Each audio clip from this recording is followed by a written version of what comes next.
สบายดีน้องเองมีชื่อว่านางสุทธิดาสุรินทร์สือวาดามาจากศิลปะแห่งชาติตอนนี้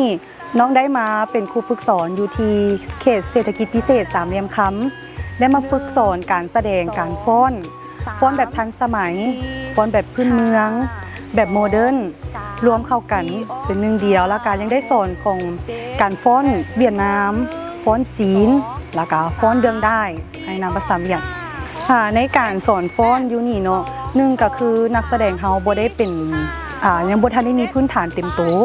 กระเจ้าก็มาจากศูนย์ของวัฒนธรรมของแขวงต่างๆแต่ว่าการฝึกซ้อมกระเจ้าก็ถ้าว่านับมาจากคนที่เรียนศิลปะโดยตรงก็ได้ประมาณ50แต่ก็โดยรวมการฝึกซ้อมก็ค่อนข้างโอเคเฮาก็ฝึกซ้อมนับของแต่ละมื้อแล้วก็เฮ็ดให้น้องๆเขาก็มีความเข้าใจแล้วก็ลึกซึ้งในการแสดงการฟ้อนหลายขึ้นในการฟ้อนของเดี๋ยวนี้เนาะเพราะว่าก็อื่นกับเจ้ากับฟ้อนน่าจะเป็นพื้นเมืองหลายกว่าเขาอยากเอาบทใหม่ๆการฟ้อนศิลปะใหม่ๆมาให้คือเดี๋ยวนี้เขาจะฟ้อนไปตามพื้นเมือง